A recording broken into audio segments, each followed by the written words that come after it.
Well, hello and welcome to today's edition of the Pastor Study.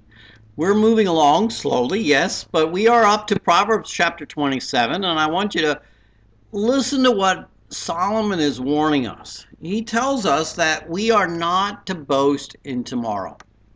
We're not to be so proud of what we think we've planned, what we think we're going to do, that we become boastful about the next things and that coming along. Because Solomon warns us that we don't know what tomorrow may bring. We don't know if a tragedy will befall us, if a distraction will come our way.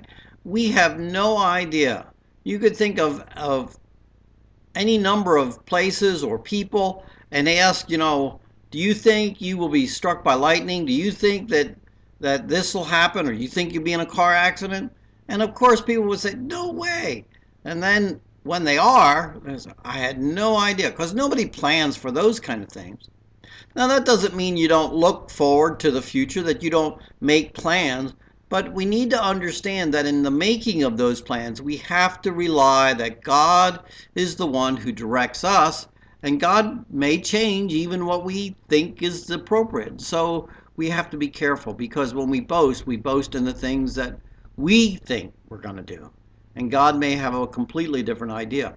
And he continues that on that kind of a thought when he tells us that we shouldn't be about praising ourselves. We shouldn't speak with our own mouth how great we are, how good we are, how wonderful we are, because we believe our own press. We believe our own lies. We believe our own publicity. And we may not be that way. We may not be the one that we think we are. We may not be such a great individual. Solomon tells us that a stone, well, we get that. We say stone is heavy. And you know what? Sand, when you get a lot of sand together, that's heavy also. But then he tells us, he says, that provocation of a fool is heavier than both of them. Being provoked by a foolish individual, that's harder on our hearts. That's heavier than any stone or any huge pile of sand could ever possibly be. And then he tells us that, wrath is fierce and anger is a flood, but who can stand before the jealous? An individual that is jealous will do whatever it takes to get their way. Who can stand before that individual?